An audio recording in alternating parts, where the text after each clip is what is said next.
को यकीनी बनाएगा, क्योंकि ये एबिलिटी रखती है कि वाटर को रिटेन कर सके। इसके अलावा हमारे पास माइक्रो ऑर्गेनिजम्स इस सॉइल के अंदर होना चाहिए। माइक्रो ऑर्गेनिज्म वो ऑर्गेनिज्म होती है जो कि हम अपनी आंख से देख नहीं सकते, बल्कि इसके लिए हम एक इंस्ट्रूमेंट यूज करते हैं जिसको हम माइक्रोस्कोप कहते हैं, और ये वो ऑर्गेनिज्म होते हैं जो कि बड़ी इंपॉर्टेंट रोल अदा करते हैं। इस पे हम एक अलग वीडियो भी बना लेंगे कि माइक्रो ऑर्गेनिज्म क्या होते हैं और सॉइल के अंदर ये क्या काम परफॉर्म करते हैं, लेकिन हम थोड़ा सा जान लेते हैं कि माइक्रो ऑर्गेनिज्म भी होनी चाहिए।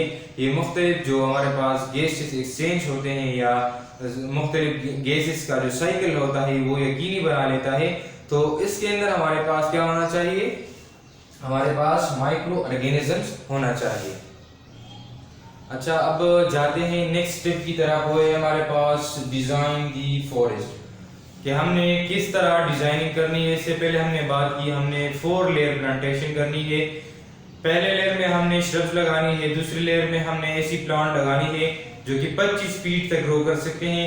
इसके बाद तीसरे लेयर में हमारे पास ऐसी प्लांट होने चाहिए जो कि 40 फीट तक ग्रो कर सकते हैं, और 4 लेयर में हमारे पास ऐसी प्लांट होना चाहिए जो कि 40 फीट से ज़्यादा तक ग्रो कर सकते हैं। तो ये हमारे पास एक स्ट्रेटेजिक मैनर के जरिए से प्लांट जो है वो तैयार हो सकते हैं।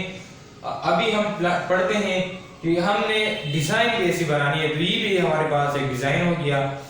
इससे पहले हमने नेटिव स्पीशीज की बात की, तो ये भी डिज़ाइन में हमारे पास आते हैं कि हमने नेटिव स्पीशीज को लगानी है। इसके बाद हमने similar species are not planted together, जो हमारे पास सिमिलर स्पीशीज होते हैं, फॉर एग्जांपल येलो ट्री है या पाइनस ट्री है, तो हमने सिमिलर स्पीशीज को एक दूसरे के करीब नहीं लगानी है, बल्कि अगर हम फॉर एग्जांपल अगर हम यहाँ पर येलो ट्री लगा लें, ये फॉर एग्जांपल अगर हमारे पास येलो ट्री हो गया, तो यहाँ पर भी येलो ट्री नहीं होना चाहिए, बल्कि यहाँ पर क्या होना चाहिए, पाइनस का ट्री होना चाहिए, ठीक है, या इस तरह कोई और ट्री होना चाहिए, ठीक है। अब हम आगे जाएंगे तो पढ़ेंगे हमने किस तरीके से प्लांट लगानी है। इसके बाद हमारे पास आता है मेथड ऑफ प्लांटेशन, तरीका क्या होना चाहिए कि हम किस तरीके से प्लांट को प्लांट करेंगे। पर स्क्वायर मीटर, तो क्या होना चाहिए, हमने बात भी की कि इसके दरमियान पर स्क्वायर मीटर का फासला होना जरूरी है। इस तरफ से भी पर स्क्वायर मीटर, ठीक है, इस तरफ से भी 1 मीटर का फासला, और इस तरफ से भी 1 मीटर का फासला, और इस तरफ उनके दरमियान अगर हम एक और स्पीशी लगा लेंगे तो 1 स्क्वायर मीटर का फासला जरूरी होगा। और दूसरी जो बात है, do not follow repetitive manner. Repetitive manner का मतलब ये है अगर हमने यहाँ पर एक प्लांट, फॉर एग्जांपल यहाँ पर हमने प्लांट लगा ली, ठीक है, ये हमारे पास फॉर एग्जांपल एक प्लांट हो गया, तो हमने बिल्कुल इसी तरीके से बिल्कुल इसके लाइन में प्लांट नहीं लगानी है, बल्कि हमने इधर प्लांट लगानी है, ठीक है। हमने रिपीटेटिव मैनर को यूज नहीं करना है। अगर हम यहाँ पर लगा लेंगे तो और हमारे पास यहाँ पर आना चाहिए, हमने बिल्कुल रिपीटेटिव मैनर को यूज नहीं करनी है, ठीक है। इसके बाद एक स्पीशी यहाँ पर लगा लेंगे, तो इसी तरीके से हम जो है प्लांट को ग्रो कर सकेंगे। बिल्कुल रिपीटेटिव मैनर को यूज नहीं करना है। रिपीटेटिव का मतलब ये भी हो सकता है कि हमने जो सिमिलर स्पीशीज होते हैं वो करीब नहीं लगानी है, ठीक है। इसके अलावा हमने इन प्लांट्स को सहारा देनी है, टाई दी प्लांट्स, यानी अगर ये प्लांट जो है वो उनको हम सहारा देंगे तो ये जो है ऊपर की तरफ से ये ग्रो करेगा, और जो हमारे पास 30 टाइम्स डेंसर फॉरेस्ट और 10 टाइम्स फास्टर जो ग्रोथ होता है वो यकीनी बना सकेगा। क्योंकि अगर हम उनको सहारा फॉर एग्जांपल देंगे तो ये फिर जो है ऊपर की तरफ से ग्रो कर सकेगा, जो प्लांट डाइट होता है वो ऊपर की तरफ से उन पर पड़ेगा और उनका जो ग्रो होगा वो ऊपर की तरफ होगा। इसके अलावा हमने इन प्लांट्स को वाटर भी देनी है, एटलीस्ट 1 टाइम अ डे इनको हमने वाटर देनी है।